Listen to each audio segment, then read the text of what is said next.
Sometimes when you discard a narcissist, they don't become obsessed with you. They become obsessed with the person that you discarded them for. And if you're new here, I'm a diagnosed narcissist. I have narcissistic personality disorder.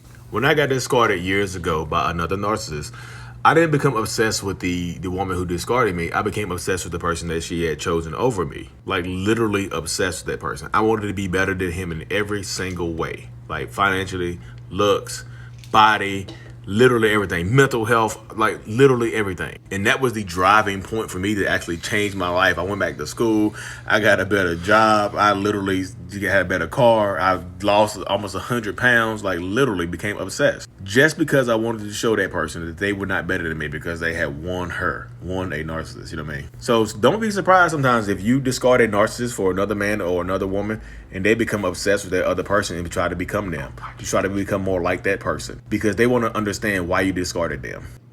What is going on, beautiful people? Welcome to another episode of A Narcissist Explains. I am self-aware narcissist Lee Hammock, better known as Mental Healness, the diagnosed narcissist from TikTok. The point of my platform is to raise awareness for narcissistic personality disorder and also in the process validate the victims and survivors of said disorder. The point of this series is to take my TikToks, which are 60 seconds, bring them to YouTube as shorts and, go deeper into them. The one you just watched right there is about sometimes when you discard a narcissist, they become obsessed with the person you discarded them for. And this is from a personal story. I told a personal story on there because over a decade ago, I dated another who turned out to be, I look back on it, she was another narcissist. She literally was. She was. We were both super toxic together. I was doing a whole bunch of other stuff, super toxic relationship. So I was cheated on her a couple times. I'm pretty sure she cheated on me. Then she ended up, we broke up a couple times, we got back together, then she ended up, we broke up the final discard or whatever. She ended up with this other dude that I kind of knew. I didn't know him, but I knew of him, things like that. And I became obsessed with this dude. I was just like, why him? Why him? Why did she pick him over me? Even though we were done and I had to quit that job. I ended up quitting that job. So we were super done. But the person she picks next, I was obsessed with. I was like, why this person? Am I not, I was 287 pounds, almost 300 pounds. I had no degree. I barely had a car. We had 4 roommates. You know how we used to cram into apartments and things like that. So, and I was, I didn't, bad job, I was jobless at the time, I had a son. And I was just always wondering, like, why in the hell would she pick this person over me? And it made me obsessed with this person. So I studied the person for a little bit. And I ended up having to block it. I ended up blocking the dude. I blocked him myself because I didn't want to see this stuff no more. But I just determined, became obsessed with the person. I was just like, I want to look better than this person. I want to be more healthier than this person. I want to make more money than this person. I want to be better than this person in every single way, shape, or form. Because if I'm better than him, she'll have no choice but to regret leaving me for this person. Even though that's not how it happened, but that's how I convinced myself. That's what it felt like. It felt like she left me for him, even though there was a space between the breakup and her being with that person. And you know what I mean?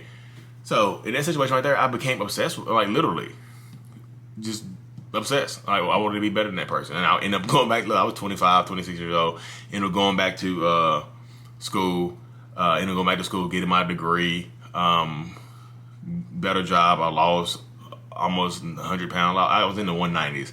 I got back up to 215. I'm 240 now. So I lost a bunch of weight, degree, car, everything. And then I ended up reaching out to her like 7 years after that and just show her the glow up. I was like, glowed up.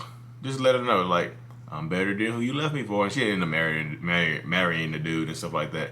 Was unhappy. I was like, that's what you get. Point blank period. That's what you get. I just want to show you the glow up. And then, but nothing else came of it. But I just wanted to show her the glow up. But sometimes you might experience that same type of situation where if you discard a narcissist and whoever you end up with, they become obsessed with that person.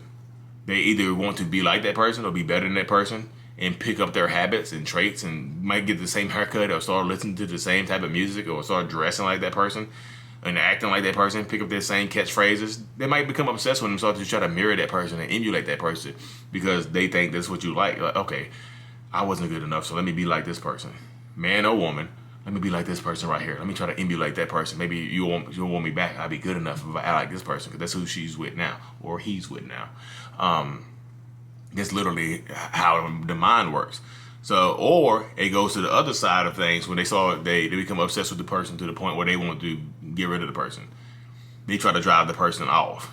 They become obsessed with them, like obsessed with ruining your new relationship, obsessed with ruining everything you have going on. Like your co-parenting situation. If y'all are co-parenting and you discarded him for somebody else, regardless of what the narcissist did, the narcissist could have been cheating on you, could have been beating on you, could have been doing literally every single thing in the book to you terribly, emotionally manipulative, physically abusive, all the bad stuff. You decided that you had enough and you got rid of them.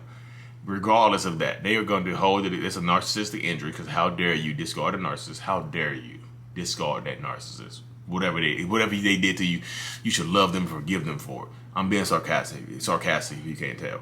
But regardless, they'll hate the next person because you picked the next person. Like you gonna pick him over me. And I say him a lot, y'all. So don't take it to the point where it's just like, hey Lee, women can be narcissists too. I'm talking from my own perspective. So I'm a man, he, him. So I'm going to talk as a man. I'm going to squeeze, if I forget and seem like I'm a man hater, I'll squeeze the she in her every once in a while, But they want to ruin that person. So if you're co-parenting, they're going to make it even harder. Oh, hey, can you come pick up can you make sure you're here by 7 to pick up our son so I can go on this date tonight? Oh, because you said go on a date tonight with the person I hate? Cool. I'll be there at 8:30. I'll be there at 9. I might even show up. You know what I mean? That's what the narcissist ex probably does. Don't even show up late, show up drunk, angry, trying to start a fight with your new person. Just everything. Just making it overall uncomfortable. Trying to drive the next person away. And sometimes it works. Look, you and your baby daddy, baby mama, whatever y'all have going on, it's too much for me. I'm sorry, I just can't do this. And they'll leave, and then the narcissist will feel like their plan worked. And then you'll be unhappy, and you hate the narcissist even more. Or I saw on Facebook, TikTok very recently, you end up getting back with the narcissistic ex because they won't let you have anybody else. You might as well just, kill two birds with one stone. I'll just get rid of he won't have to hate anybody else, and I won't have to find anybody else and argue. So you're just killing all the birds with one stone. I know there's more than one bird. One stone, one bird, two birds. Two birds, one stone? Yeah, like that. But they'll get rid of them like that, and then they'll be happy. And you won't be happy. They will. The narcissist will. Like, yes, got rid of them. And you do it again. And next time you find somebody else, I'll do it again. I'm going to spend the rest of my existence obsessing over who you replace me with. And the narcissist can literally move on and get married to somebody else and still be obsessed with you and causing you terror and torturing you like that, emotional manipulation, like becoming an emotional terrorist pretty much. You know what I mean? Physical terror sometimes. It just depends on the narcissist you're dealing with. And it's just a crazy feeling. But I hope y'all enjoyed this episode. I really, truly appreciate every single one of y'all. I really, really do, y'all. Like and subscribe to the channel. More episodes coming tomorrow. Mental Healness is out. Peace.